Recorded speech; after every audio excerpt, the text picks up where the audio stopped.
Finally, Ukrainians make historic gains, south of BAKHMUT war in Ukraine explained.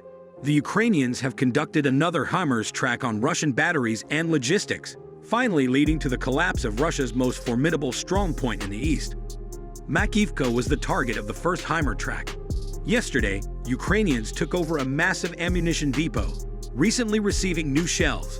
Today, they destroyed a large oil depot.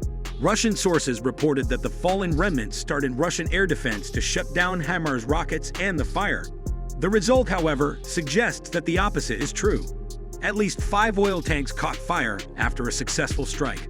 The fire was extremely hard to put out, and experts estimate that firefighters won't be able to do much before morning. The second attack was on Ashland, transporting equipment to 3S positions in Yasin. The video shows freight cars and trucks wrecked near railways. This is similar to Donetsk. Eastern cities are extremely industrialized and have developed logistics, which Russians constantly use. Russians are being closely monitored, which is unfortunate for them. The Ukrainians only needed to reduce the Russians' ability to conduct defensive operations for a short time. According to Ukrainian sources, Russian forces needed help deploying reserves on time to Klishchiivka. This could be due to Ukrainian precision strikes against Russian logistics. Several prominent Russian sources began to raise the alarm that Ukrainians had breached the Russian defense and seized Klishchiivka. Ukrainian officials claimed they had yet to take Klishchiivka. The news that Ukrainians have entered the area is accurate. There are indications that Russian sources understand how Klishchiivka will fall short and are preparing information for its collapse. This is unsurprising because, by entering the village, the Ukrainians have already cleared the strongest fortifications on the front, an extensive trench system on a mountain. The Russian artillery's fire was significantly reduced after destroying 12 Russian batteries.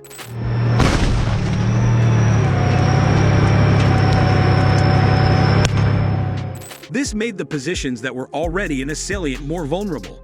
Russian sources claimed that the Ukrainians had opened up the north and south of the village for the advance. All Ukrainian assault units must use the cleared tree line east of the canal. One group entered the village successfully from the south.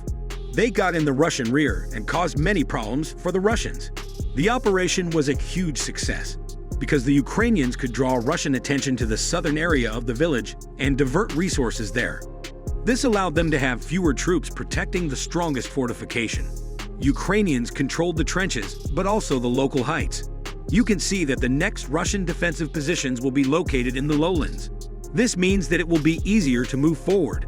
This is why Russian analysts have been worried about this course of action and have urged the Russian command not to move.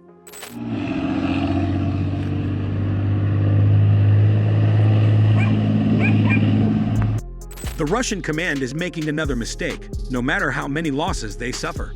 Ukraine says it has been able to make gains in its counter-offensive operation. In addition to offensive operations south of and north of what was left of the eastern city of BAKHMUT, Ukrainian forces carried out offensive operations south of and north of the eastern city. According to the Institute for the Study of War, a US-based organization, Ukrainian forces have advanced southwest of BAKHMUT and northwest of BAKHMUT near Berkivka, Yahin, and Berkivka villages. The UK Ministry of Defense has stated that Russia's defenses in Moscow are mostly formed around airborne units normally stationed west of Russia, who act as elite rapid response forces in case of tensions between NATO and Russia. The MOD also stated that Russia prioritized slowing down the counteroffensive, mainly through anti-tank mines. Despite some success using this strategy, its forces suffered from key weaknesses, including overstretched units and insufficient artillery ammunition. General Oleksiy Fromov, Ukraine's deputy head of the main operational department in the General Staff, said on July 5 that Ukrainian forces had advanced by 7.5 kilometers along the administrative border of Zaporizhzhia Donetsk and western Zaporizhzhia. Since the beginning of the counteroffensive on June 4, he said that Ukrainian forces had retaken 9 settlements and 160 km of territory. According to reports, Ukrainian forces conducted counteroffensives in 5 sectors on the front line and gained ground in certain areas. Geolocated footage from July 5, 2023 shows Ukrainian forces making gains southwest of Berkivka, 6 kilometers northwest of BAKHMUT, west of Yahin, 2 kilometers north of BAKHMUT, and southwest of BAKHMUT. Ukrainian General Staff stated that Ukrainian troops conducted offensive operations north and south of Bakhmut. Ukrainian Deputy Defense Minister Hanna Maliar said that Ukrainian forces were advancing on Bakhmut's southern flank in an area that was not specified. The Ukrainian MP Yuri Makiivka reported that Ukrainian forces had established a new position north of Tyne, 6 kilometers northeast of Donetsk city's outskirts. This is along the Avdiivka, Donetsk city front. Russian sources claim that Ukrainian forces have attacked in the Bakhmut and Lyman directions, along the Avdiivka, Donetsk city front, and on the Zaporizhia Oblast and Donetsk Oblast border. Kromlov said that Ukrainian forces had liberated 9 settlements and 160 square kilometers of territory since June 4, when the counteroffensive began. Ukraine has struggled to regain control of its territories, particularly in the eastern regions. Bakhmut, located strategically in the Donetsk region, has been a crucial stronghold for the separatist forces. Its capture would be a significant victory for the Ukrainian government. Now let's talk about the recent developments. After months of intense fighting, the Ukrainian forces launched a daring offensive to breach the strongest position south of Bakhmut. This operation was meticulously planned, considering the complex terrain and the tactics employed by the separatist forces.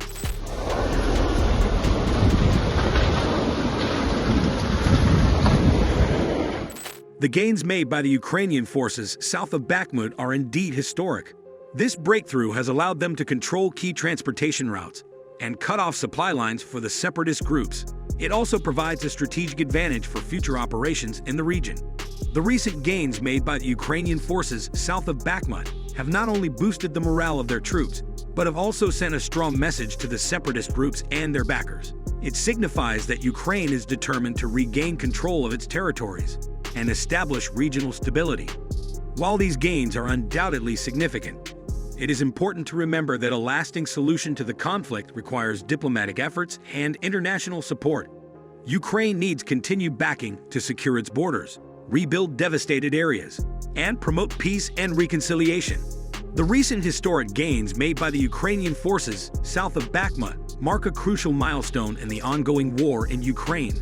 The operation demonstrates Ukraine's determination to reclaim its territories and establish peace. However, the path to lasting peace remains challenging, and international support is vital. Holding settlements are given priority over tactical heights surrounding the settlements. This is a very good setting for Ukrainian assault units. What will happen next? What impact do you believe these gains will have on the overall dynamics of war and the prospects of peace? Nobody knows, because you can expect anything from both sides during the war. So, stay with us as we regularly bring you authentic news from the battleground.